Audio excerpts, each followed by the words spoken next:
Vikramshila IAS coaching institute 14 बीघा ऋषिकेश। इतिहास कर रहे थे हम लोग, रामकृष्ण मिशन के बारे में पढ़ रहे थे, स्वामी विवेकानंद जी के बारे में पढ़ रहे थे, रामकृष्ण मिशन के बारे में पढ़ रहे थे।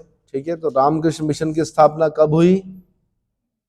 कब हुई भाई? 1897 में। 1890। एक चीज ध्यान रखना, एक बार क्वेश्चन पूछा रामकृष्ण मठ की स्थापना किसने की, बच्चे लिख के आ गए स्वामी विवेकानंद। स्वामी विवेकानंद ने रामकृष्ण मिशन की स्थापना की। किसकी? रामकृष्ण मठ की स्थापना जो है वो उनके गुरु गदाधर चट्टोपाध्याय या रामकृष्ण परमहंस ने की। किसने की? रामकृष्ण परमहंस, द ग्रेट स्वान। अब भाई 11 सितंबर 1893 को शिकागो में स्वामी विवेकानंद जी ने भाषण दिया। ब्रदर्स एंड सिस्टर्स से स्टार्ट किया, जीरो से शुरू हुए और उसके बाद क्या, कहां तक? बहुत ऊपर तक की बातें उन्होंने बताई, विश्व को बताया कि भारत का जो दर्शन है वो क्या है, फिलॉसफी क्या है। ठीक है, तो न्यूयॉर्क क्रिटिक अखबार है, न्यूयॉर्क क्रिटिक, उसने स्वामी जी के भाषण के बारे में लिखा कि वे ईश्वरीय शक्ति प्राप्त वक्ता है। क्या है? ईश्वरीय शक्ति प्राप्त वक्ता हैं। उनके सत्य वचनों की तुलना में उनका सुंदर बुद्धिमतापूर्ण चेहरा पीले और नारंगी वस्त्रों से लिपटा हुआ कम आकर्षक नहीं है। क्या नहीं है? यानी आकर्षक भी थे। क्या थे? भाषण के बारे में रोम्यारोला ने लिखा है, रोम्यारोला, संसार का कोई भी धर्म मनुष्यता की गरिमा को इतने ऊंचे स्वर में सामने नहीं लाता जितना कि हिंदू धर्म। किसने कहा? रोम्यारोला ने। यार ये बड़ी बात है कि जिस जमाने में इस देश को भिखारियों और सफेरों का देश कहती थी दुनिया, एक साधु यहां से गया, कहा? शिकागो, उसने सिर्फ एक भाषण दिया। क्या दिया? और ये जो अखबार जो कि क्या ईसाइयत और इससे ऊपर कुछ नहीं मानते थे, वो लोग बोल रहे हैं कि संसार में कोई भी धर्म मनुष्यता की गरिमा को इतने ऊंचे स्वर में सामने नहीं लाता जितना कि कौन? हिंदू धर्म। ये बहुत बड़ी बात है। तब दुनिया की समझ में आया कि यार इनका दर्शन तो बड़ा गजब का है। बल्कि एक अखबार मैंने कल भी बताया था कि ऐसा ज्ञान संपन्न देश में अपना धर्म प्रचारक भेजना कितना मूर्खतापूर्ण है। कौन कह रहा है? न्यूयॉर्क हेराल्ड लिख रहा है। तो न्यूयॉर्क हेराल्ड ने भी लिख दिया कि अगर हम ऐसे देशों में धर्म प्रचारक भेज रहे हैं तो हम मूर्खता कर रहे हैं, क्योंकि ऐसा ज्ञान संपन्न देश मेरे ख्याल से दुनिया में कोई भी नहीं है। ठीक है, ये अलग बात है कि हम अपने शास्त्रों का अध्ययन नहीं करते, करेंगे तो सब कुछ मिलेगा, हमें सारे उत्तर मिलेंगे। ठीक है, चलो। 1896 में स्वामी जी ने न्यूयॉर्क अमेरिका में वेदांत सभाओं की स्थापना की और कैलिफोर्निया में शांति आश्रम की स्थापना की। दोनों को अलग अलग याद करना है आपने। क्या याद करना है? न्यूयॉर्क पता है ना कहाँ है? अमेरिका में। किस नदी के किनारे है? भाई इतना बड़ा शहर पता होना चाहिए ना किस नदी के किनारे है। बड़े शहर हमेशा क्या होते हैं? अधिकतर या तो सागर तट पर होते हैं या नदियों के किनारे होते हैं। हडसन नदी के किनारे है। क्या है? हडसन नदी के किनारे है न्यूयॉर्क। अमेरिका में, मतलब न्यूयॉर्क अमेरिका में वेदांत सभा की सभाओं की स्थापना की किसने? 1896 में स्वामी विवेकानंद ने। और 1896 में कैलिफोर्निया में शांति आश्रम की स्थापना की। 1897 में अमेरिकी प्रवास से वापस आने के बाद स्वामी जी ने रामकृष्ण मिशन की स्थापना की। तो रामकृष्ण मिशन का सन याद करना पड़ेगा, 1897। 1909 में सोसाइटी पंजीकरण अधिनियम के अंतर्गत इसको पंजीकृत किया गया।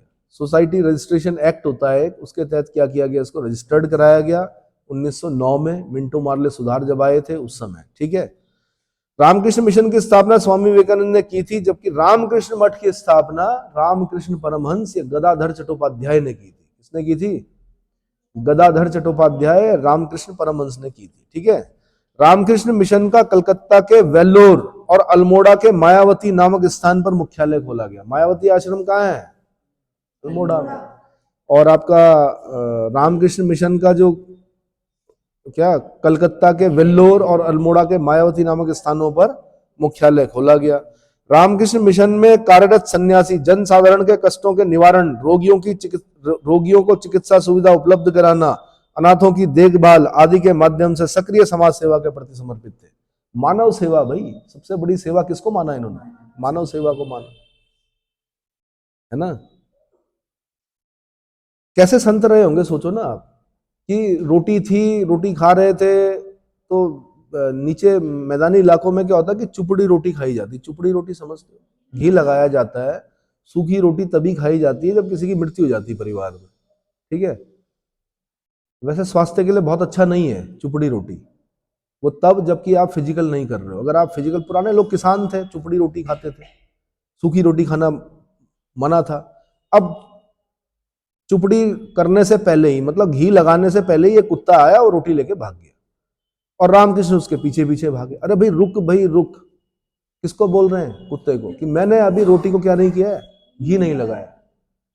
तो आप समझ सकते हैं कि जीव की सेवा, मानव की, मतलब उसके साथ भी वैसा ही व्यवहार। ये नहीं कि कुत्ता है तो उसको क्या कर दिया, समझ में आ गया? ये नहीं कि गाय है तो गाय को अपना जूठा उठा जो भी बचा हुआ वो दे दिया, वो नहीं।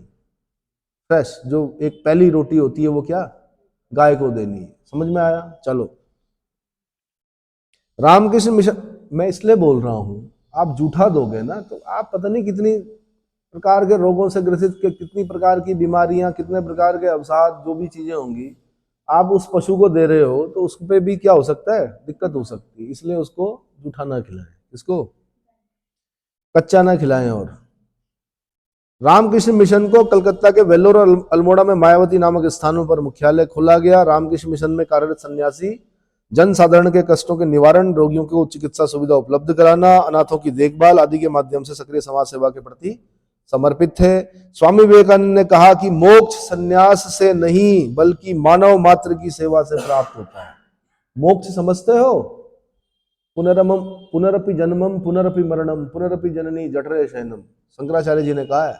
बार बार जन्म लेना है, बार बार मरना है, बार बार माता के गर्भ में आना है, उससे बढ़िया क्या है, गोविंद नाम भजो और मोक्ष प्राप्त करो, ऐसा कहा शंकराचार्य ने। लेकिन स्वामी विवेकानंद ने कहा कि अगर आपको मोक्ष प्राप्त करना है, मोक्ष जो है वो कहा जाता है कि जन्म और मरण के बंधनों से क्या, मुक्त होना। जैन धर्म में भी पढ़ेंगे आप, ठीक है, हिंदू सनातन धर्म में भी पढ़ेंगे कि मोक्ष संन्यास से नहीं बल्कि मानव मात्र की सेवा से प्राप्त होता है। किससे?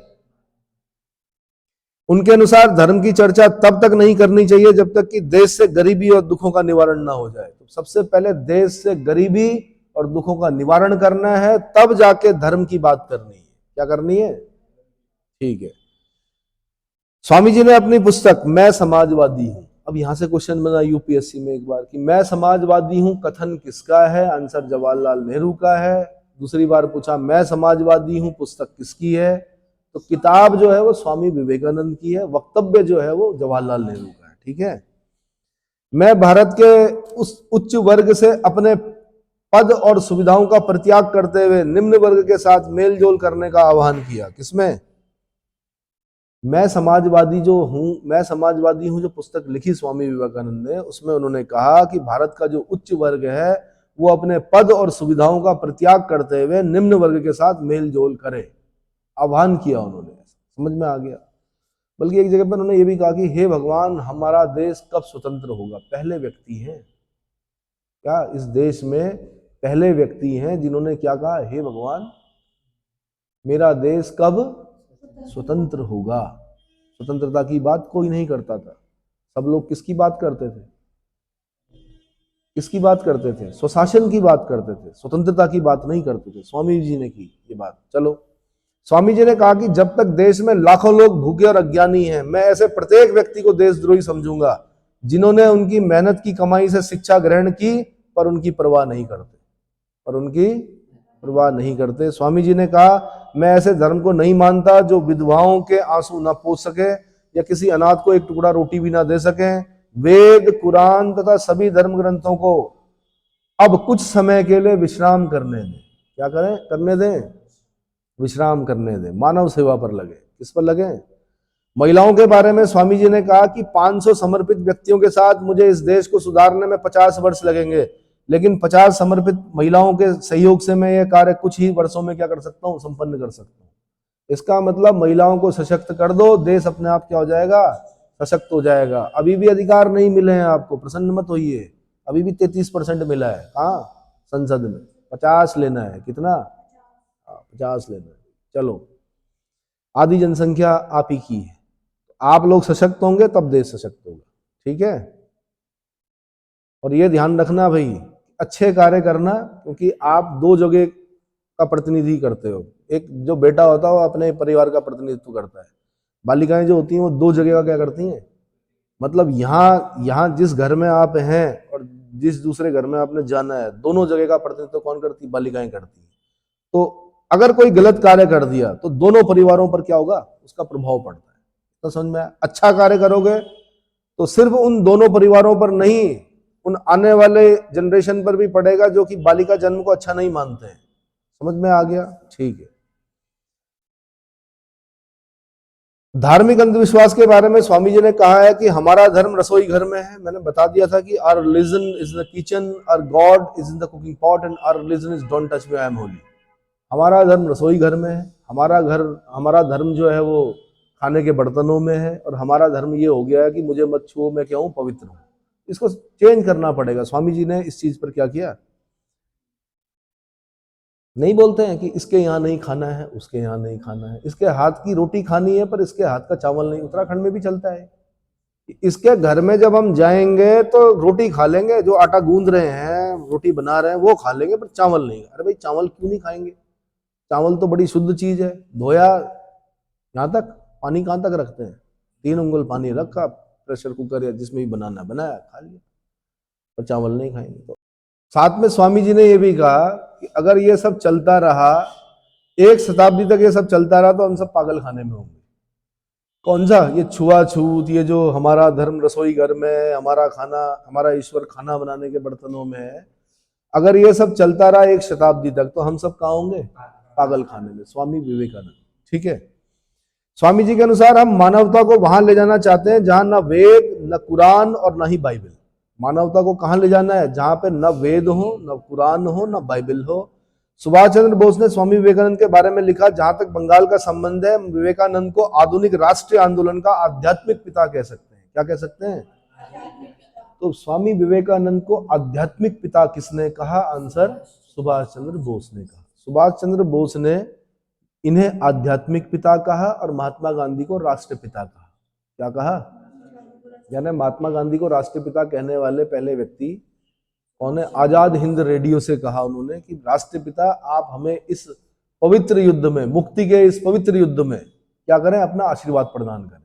तो राष्ट्रपिता बोलने वाले पहले व्यक्ति सुभाष चंद्र बोस, और विवेकानंद को आध्यात्मिक पिता कहने वाले पहले व्यक्ति कौन? सुभाष चंद्र बोस। ठीक है।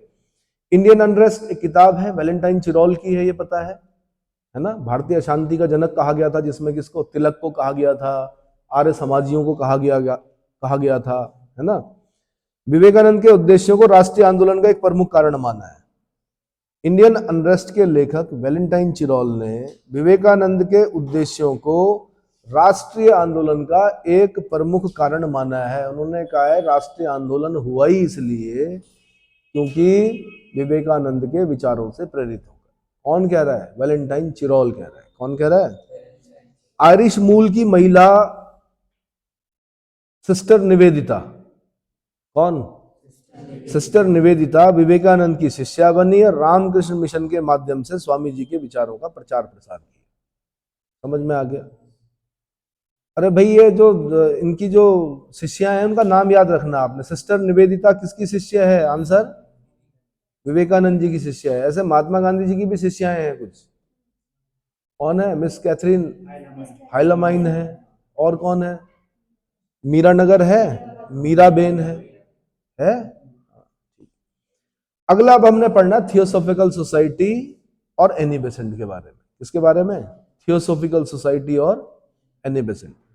एक बार क्वेश्चन बना, ब्रह्म विद्या समाज की स्थापना किसने की? अरे भाई थियोसॉफिकल सोसाइटी को ही ब्रह्म विद्या समाज कहा जाता है। आधे बच्चों की समझ में नहीं आया क्वेश्चन क्या है। थियोसॉफिकल सोसाइटी सबने पढ़ा था। इस थियोसॉफिकल सोसाइटी की स्थापना किसने की जी? मैडम ब्लावस्की ने की, कर्नल ऑलकॉट ने की। किसने की? मैडम ब्लावस्की और कर्नल ऑलकॉट ने की। कब की? 1875 में की। कहां पर की? न्यूयॉर्क में की। हालांकि बाद में इसका जो हेड ऑफिस है वो अडियार लाया गया, मद्रास के निकट, लेकिन जो इसकी स्थापना हुई थी वो कहां पर हुई थी? न्यूयॉर्क में। कब हुई थी? 1875 में। मैडम ब्लावस्की तथा कर्नल ऑलकॉट। हो गया। इस सोसाइटी की स्थापना सभी प्राच्य धर्मों का तुलनात्मक अध्ययन करने के उद्देश्य से किया गया था। इस सोसाइटी ने हिंदू धर्म को विश्व का सर्वाधिक गूढ़ और आध्यात्मिक धर्म माना। कमाल की बात है। विदेशी लोग, कर्नल ऑलकॉट कहाँ का? बाहर का। मैडम ब्लावत्स्की कहाँ की? बाहर की। क्या बना रही है? थियोसोफिकल। थियो मतलब होता है प्राचीन। क्या होता है? तो थियोसोफिकल सोसाइटी के माध्यम से बोल रहे हैं कि हिंदू धर्म को विश्व का सर्वाधिक गूढ़ एवं आध्यात्मिक धर्म माना। थियोसोफिकल, थियोसॉफी मतलब होता है ब्रह्म विद्या। थियोसॉफी मतलब ब्रह्म विद्या हिंदू धर्म के आध्यात्मिक दर्शन और उनके कर्म सिद्धांत तथा आत्मा के पुनर्जन्म सिद्धांत का समर्थन करती है। क्या करती है? थियोसोफी यानी ब्रह्म विद्या समाज के लोग यानी थियोसोफिकल सोसाइटी के लोग या थियोसोफी ब्रह्म विद्या क्या करती है? हिंदू धर्म के आध्यात्मिक दर्शन, दर्शन मतलब फिलॉसफी, दर्शन मतलब फिलॉसफी, और उनके कर्म सिद्धांत।